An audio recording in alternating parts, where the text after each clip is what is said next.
Well, the other thing that comes into play this week, Browns are on short rest because they played Monday night, and the Seahawks have extended rest because they played Thursday. So they've had 10 days to get ready for the Browns, although weekends they're not allowed to do anything.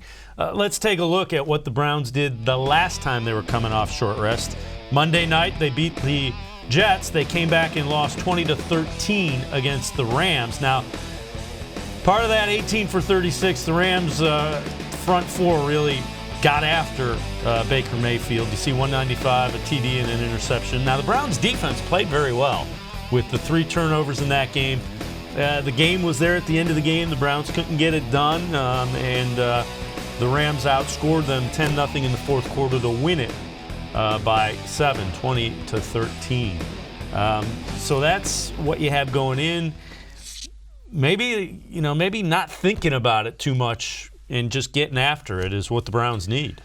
Yeah, it's unfortunate for the Browns that they happen to see the Seahawks at a particularly inopportune time for the Seahawks opponents, because Pete-Carroll's crew is playing well.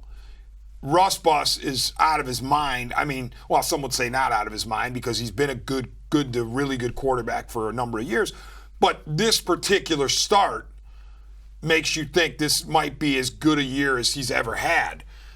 So you're catching a rested, hot Seahawks team.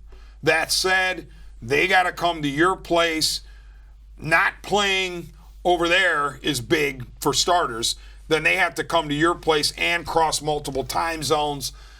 So hopefully they get neutralized a little bit by that sort of a deal. Not to say the Seahawks can't play on the road, but I also think of this. The Seahawks, as good as they've been to start the season, let's not forget, they struggled to beat the Bengals at home. And they scratched to beat the Steelers after the Steelers had lost Roethlisberger to the elbow injury during the game. Mm-hmm. They scrambled to beat the Steelers in Pittsburgh. So it hasn't been easy for the Seahawks en route to their, 4-1 record. Yep. But they're not unbeatable. That's the point. The other thing, good news for the Browns, Greedy Williams practiced today.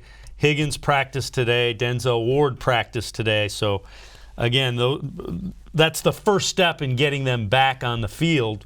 So those – and I think Higgins, for whatever reason, I think Higgins is a little bit like Baker Mayfield's security blanket.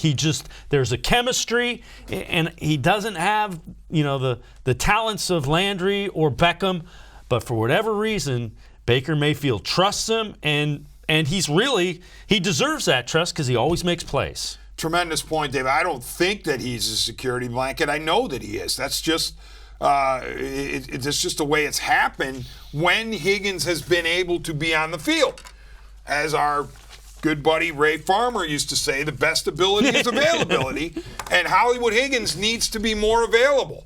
But when he comes back, presumably that means I don't have to see Antonio Callaway all that much, which would be a wonderful thing, given he doesn't even know where he's supposed to line up.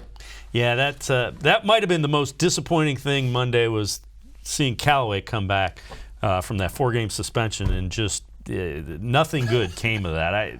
We'll just leave that there. He was awful.